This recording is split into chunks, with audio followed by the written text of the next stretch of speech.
Alo បងហ៎ Alo Alo ôn hả ចាលឺអត់បង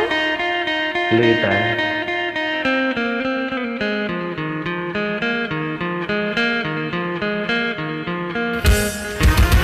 Alo Alo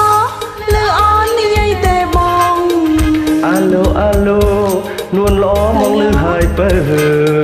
កូនដែរយកជ្រើមានរឿងអ្វីទៅបើហៅបងមានរឿងអីទេឡាស្នេហ៍ស្នង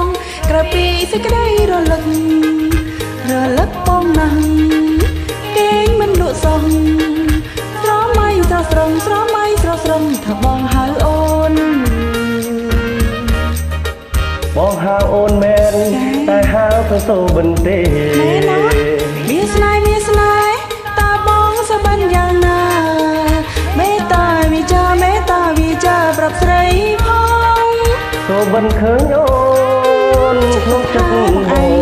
បណ្ដាគូក្រងថ្មីកណ្ដារៀបត្រីបបញ៉ាហើយថៃស្រាប់តែលឺស្រីស្រែកថាបង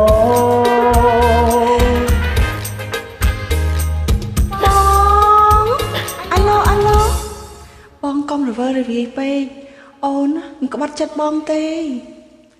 អាឡូចិត្តមួយថ្លាមួយណាស្នួនអូនអាឡូ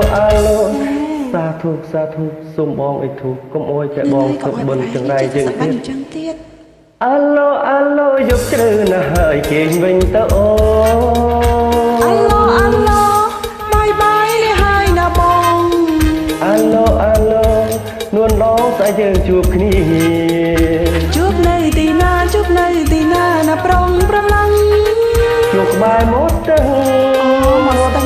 ដល់ដែលប្រហែលអូនភ្លេចហើយឬមិនងាយភ្លេចសោះគេចុះណាស្រីស្អែកមក8ជួបគ្នាកុំខាន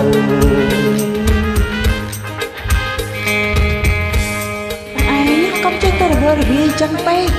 អូនណាក៏ក្បត់ចិត្តបងឯងអូនស្រឡាញ់បងឯងចង់ងាប់ហើយនោះមែនណារងថ្ងៃបើលេបបានណាអូនលេបទុកឲ្យណៅឃើញទេណាណាក៏ហក់អំបានទេណានិយាយម៉ាត់ណាគឺម៉ាត់ហ្នឹងហើយណា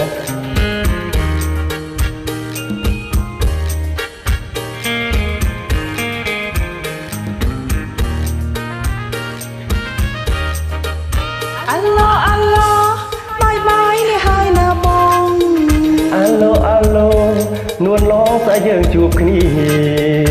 ជួបនៅទីណាណាប្រឡងជួបបែរមកទឹកដល់ដែលប្រហែលអូនភ្លេចហើយឬ